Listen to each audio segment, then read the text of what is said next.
every problem is not really a problem. It's just a route to a stronger, more satisfying solution. In any case, in any sensation of physical discomfort, there is an active resistance.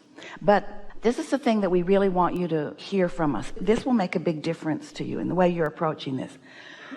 Physical discomfort means that there is resistance. But before there can be resistance, there has to be resistance to something.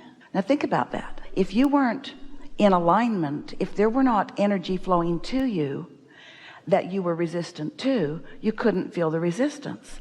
So all you have to do is focus upon the energy that's flowing to you rather than the resistance that seems to be in the way of it. And in that awareness and relaxation, it usually can dissipate quickly. The other terms we've used are relax into it. But your awareness of it, you see, every subject is two subjects, what is wanted and the absence of it. So it's like a stick with two different ends of it. And when you are focused upon the pain that you wish to clear, you are adding momentum to the resistance. It is about taking your attention from it, not putting your attention to it and clearing it. But you see, this is a sort of human tendency. I've got a problem that I'm going to solve. No, you're not. You're going to make it bigger. Oh, no, Abraham, I've got a problem and I'm going to solve it. No, you're not. You're going to make it bigger. Well, I've solved problems before. No, you haven't. You have identified a problem which made you aware of a solution, and you focused upon the solution and activated the solution instead of the problem. That's the way you solve a problem, is by focusing on the solution. So the way you solve what you're calling discomfort or energy blockage is by focusing upon the energy that is flowing, not on the blockage, not on the resistance. Does that make sense to you? So this is a discussion about deliberate creation or the art of allowing. This is the difference between determination and relaxing and allowing something to be.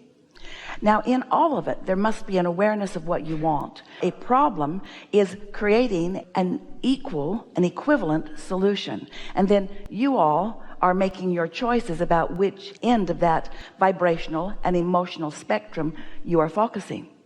But as humans, you have such a tendency to want to get hold of that problem and resolve it that you continue it much longer than it needs to be continued, because you don't really trust the process. Just don't work so hard. This system works.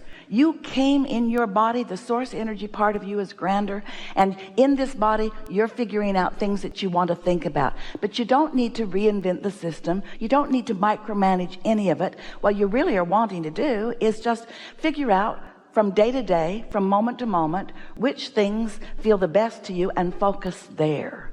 And it is the reason that instead of calling this the science of deliberate creation, which is where we began all those years ago, we began calling it the art of allowing, because your tendency as humans to find a problem and solve it is not serving you, and that label sort of activated that sort of determination from you. So you brought the things that you had learned from your life before, like goal setting and like suffering and like determination, you brought all of those habits of thought with you into this new body of work and slowed yourself down unnecessarily.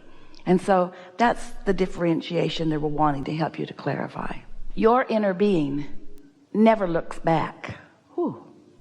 Your inner being never looks back, even if there are delightful things back there, because there are so many delightful things in your present, and potentially even more delightful things. Your inner being is always and only, always and only, always and only, always and only looking forward. Your inner being, eyes, felt that? Eyes are between where you stand and whatever you're doing vibrationally and what's in your vortex and what you're being called to. Always eyes there, never looking back. So when you look back for any reason, you run the risk of activating vibrations that are denser or more resistant Well, your inner being is distracting you from what's back there, because that's really old news. What's manifesting right now as far as your inner being is concerned is old news, because it's vibration that's already come to a manifestation. Every moment is a manifestation. Every moment is a manifestation. What you're seeing and hearing and smelling and tasting and touching, that's manifested, because now you are interpreting it with your most leading edge interpreters of energy.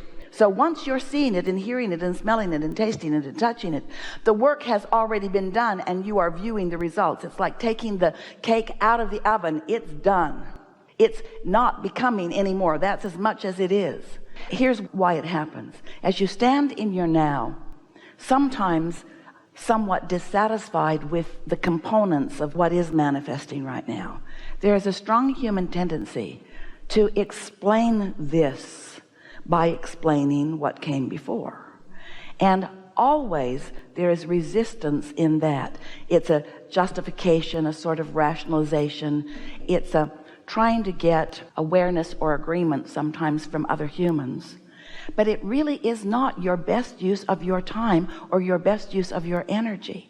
We really want to encourage you to spend less time analyzing things and just more time romping and laughing with your friends, knowing that whatever's happening, if there's something that you would benefit from stirring up, you'll find it, but don't go looking for it to try to weed it out.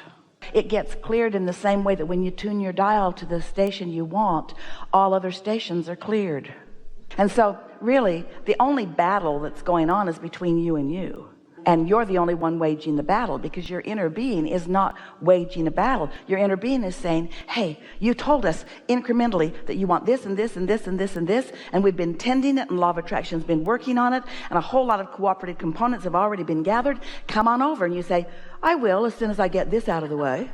I will as soon as I resolve this issue. I'll be right there as soon as I defend myself. So your inner being doesn't work on helping you get to the bottom of things. If your inner being was helping you get to the bottom of things, it would be fun to do it, but it isn't fun ever. No. Yeah.